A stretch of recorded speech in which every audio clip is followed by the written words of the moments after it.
It's hard to say a win is a win. I didn't do a very good job getting these guys ready. Today, I'll take all the blame on that. I give all the credit to Barry Henson and his staff at Southern Illinois to keep competing and playing the way they are, even though they've lost some tight ones and some tough ones. They've been getting better. They're better than what they were earlier in the year. We've had a tough time against us. They handed it to us down there. They did the same thing to us today, and the only reason we won, I think, today is because we were home and our fans kind of helped us get through. So I'll commend it to Southern Illinois. We didn't deserve to win. They did, and I think our fans got us through that one. Questions? Greg, you say that you didn't get the team ready, but how much did the players have to take some of the blame for that too? I mean, they didn't seem to be ready on their own part. They're a hard-working group. They're a good group of guys. They're unselfish. I don't know. Maybe it's what I say to them pregame. Maybe it's maybe I'm different before the Creighton game than I was today. I'm not sure, but we have to be better. It's fine if you just want to finish in the upper half, but if you want to contend for a championship, you can't play like you did today. We didn't get better today, but Southern Illinois had a lot to do with that. Early on offensively, what was there in the first opening couple minutes seemed that they kind of had an answer for what you guys wanted to do offensively? Yeah, I mean, we turned the ball over 5 times, I think, in the first 4 minutes. So it's hard to get good shots when you're doing that. They were attacking, they were controlling the tempo. We were a step slow at both ends all night. Step slow at both ends, and especially the start. We did have some decent spurts of play in there when we make runs. We just made way too many mistakes at both ends. Coach, talk about you said the slow start, the way Christian came off the bench and really wasn't picking up in the first half. He's a personality of our team. He's a high energy guy. He's the one picking them up in the locker room after the game when the coach isn't real happy with how they played.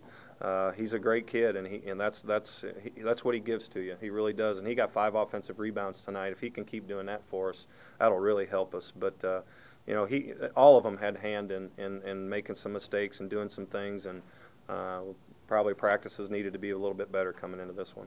Talk about the end of the game. Obviously, everybody knew Jake was going to have the ball. Just talk about the way he continues to. I mean, whether he finds someone or hits the clutch shot for you guys. Yeah, you look at the Drake game, and we're all kind of standing there waiting for him to just make a shot so we could go home with a win down there too. We rely on him heavily. He's a playmaker. Everybody here, and including Southern Illinois, knew he was going to make a play for himself or for one of his teammates, and I really thought that one he was going to have to give up, but he made a great play, and it's a game-winning play, and that's what Jake is. He's a winning player. Can you talk about how that played out? You took the shot at 19 seconds. Did you feel like you needed a shot to not leave it to a last? Yeah, I really did. I asked Lou when we're in the timeout, should we get the last one? Because I just wanted that thing to be over and us to get a win, but we felt like a little bit there at the end when we didn't foul, we were better on defense than what we were earlier in the game. So I felt comfortable with guarding them, and also with the lead there. Whether you foul, if you get in a bad way, you can foul. But I'd rather win it with ball in Odom's hands on offense, and then rely on our defense to win. Talk about RJ hit several clutch shots down the stretch for you tonight. Yeah, he did. He was big, and he was one of the ones I was on, at the start of the game, and just weren't locked in enough. It's disappointing because our fans deserve better after the way we played the last time, and maybe I was too lackadaisical a little bit, but RJ hit some big shots, and he has no fear. I mean, he's a scorer, and he does that for you. The bigger the limelight there, the more he shines in those situations too. So we needed to get him some shots, and he came through for us. Talk about relying on your defense there at the end with the last second shot for Southern. Your thoughts on defense? It was good. The only thing that I was a little upset about, man, he got to go grab that ball with 2 hands, and we really did a good job. RJ switched to the guard, which we don't normally do a lot. Everything was really good and really locked in. We get that loose one, and that's what happened a lot to us at their place. The 50-50 balls that we talk about, they're knocking it out of our hands. They're coming up with them. We're swiping at it with 1 hand, and a possession is gold. You win by 1. So 1 possession can win or lose you the game, and you have to go and be tough and get it with 2 hands. Last few games, you guys are making a lot of progress. With today's game, and do you feel like the team might have taken a step back? No. I mean, sometimes guys aren't going to be as locked in as they need to be and play as well as they should. We couldn't play any better than we played against Creighton. These are a good group of guys that work awfully hard, and I got to be a little bit better. I don't like to be a cheerleader. I wish that some of the guys would maybe do that more, but I trust them. I really do. There's not many times that even if they come out a little slow that they don't respond awfully well, and we'll get better these next 2 days of practice, and we got 2 big road games this week. You speak of the challenge of going on the road again. It's been tough this year in the conference.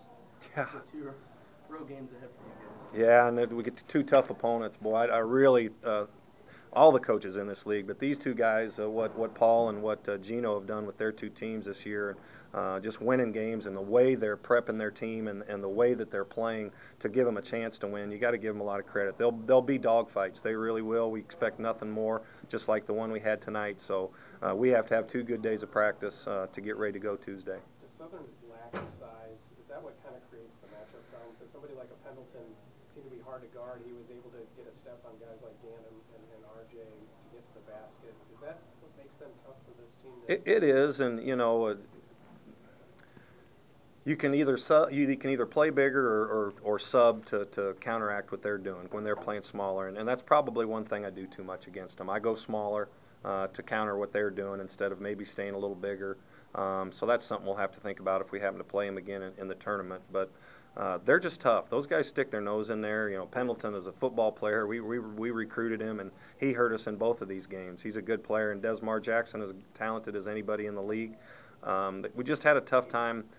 They spread you out. They drive you. They got the Daniels in there around the basket. That's a load that's hurt us as well. So it's just a tough team to defend for us. You mentioned wanting to, try to be a team that can compete to win the league championship. With the way things developed this week, that's there. That opportunity's there. Are you trying to get that in your guys' minds, or do you want them kind of more focused on the next game? You know, I've been asked that this week. And we really don't talk about what can happen at the end of the year. What we really talk about is getting better every day, so that by the time St. Louis rolls around, we can win 3 games in 3 days. That's more what we talk about. But today, after the game, I did talk about.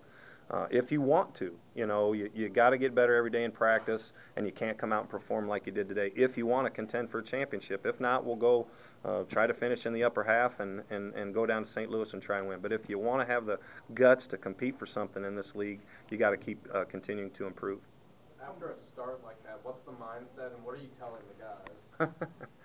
Oh, lucky my athletic director is blocked and can't hear me in some of those huddles, but I was frustrated, and I try to stay under control and be calm, but sometimes I feel a little bit more than they do, and that's rare with this team because they're competitive and they're working hard and they're doing awfully well. And then when you have a little slip up, I expect them to be perfect and terrific all the time. So you just try to get them motivated, and then at the end you got to stay calm because if you lose your mind in a timeout or a huddle, then they're going to too. You need to handle the game with calmness, and when you got Jake Odom, he's going to be calm no matter what you say and do. So somehow we found a way to win. How much respect do you have for what Christian Smith having to sit out the year and to come out and then be a guy who can start it? I'm glad you asked that because to go through what he's gone through, and to right the ship academically, be at a prep school, still not qualify, having to go through last year with his terrific personality and the big part of the team that he is, to not be able to do anything with the team. He just was going to class. He was around in the offices. He worked out on his own. He lifted with our strength coach. That was it. So he gets better every day. And his personality and how much he's matured since I've known him as a freshman in high school is unbelievable. He's a wonderful kid to be around every day.